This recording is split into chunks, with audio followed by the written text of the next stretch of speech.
Thank you, Mr. Speaker. Like many veterans, this last week has been one that has seen me struggle through anger and grief and rage, the feeling of abandonment of not just a country, but the sacrifice that my friends made. I've been to funerals from Poole to Dunblane. I've watched good men go into the earth, taking with them a part of me and a part of all of us. And this week has torn open some of those wounds, left them raw, left us all hurting. And I know it's not just soldiers. I know aid workers and diplomats who feel the same. I know journalists who've been the witnesses to our country in its heroic effort to save people from the most horrific fates. I know that we've all been struggling. And if this recall has done one thing, let me tell you now, Mr. Speaker, it's achieved one thing already. I've spoken to the Health Secretary, who's already made a commitment to do more for veterans' mental health. Yeah.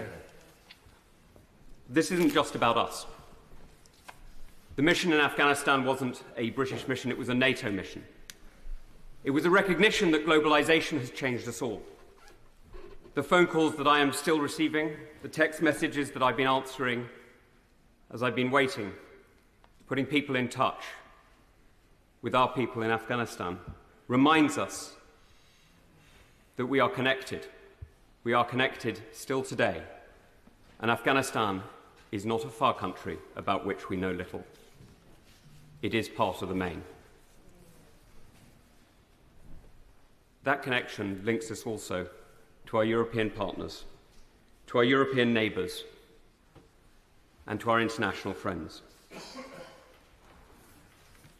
And so it is with great sadness that I now criticise one of them, because I was never prouder than when I was decorated by the 82nd Airborne after the capture of Musakala. It was a huge privilege to be recognised by such an extraordinary unit in combat. To see their commander-in-chief call into question the courage of men I fought with, to claim that they ran. It's shameful. Those who have never fought for the colours they fly should be careful about criticising those who have. Yeah. Because what we've done in these last few days is we've demonstrated that it's not armies that win wars. Armies can get tactical victories and operational victories that can hold a line. They can just about make room for peace, make room for people like us to talk, to compromise, to listen. It's nations that make war. Nations endure. Nations mobilize and muster. Nations determine and have patience. And here we've demonstrated, sadly, that we, the West, the United Kingdom, does not. Now, this is a harsh lesson for all of us. And if we're not careful, it could be a very, very difficult lesson for our allies. But it doesn't need to be. We can set out a vision, clearly articulated, for reinvigorating our European NATO partners, to make sure that we are not dependent on a single ally, on the decision of a single leader, but that we can work together with Japan and Australia, with France and Germany, with partners large and small, and make sure that we hold the line together. Because we know that patience wins. We know it because we have achieved it. We know it because we have delivered it. The Cold War was won with patience. Cyprus is at peace with patience. South Korea, with more than 10 times the number of troops that America had in Afghanistan. is prosperous through patience. So let's stop talking about forever wars. Let's recognize that forever peace is bought not cheaply, but hard, through determination and the will to endure. And that the tragedy of Afghanistan is that we're swapping that patient achievement for a second fire and a second war. Now we need to turn our attention to those who are in desperate need, supporting the UNHCR, the World Food Programme, and so many other organisations who can do so much for people in the region.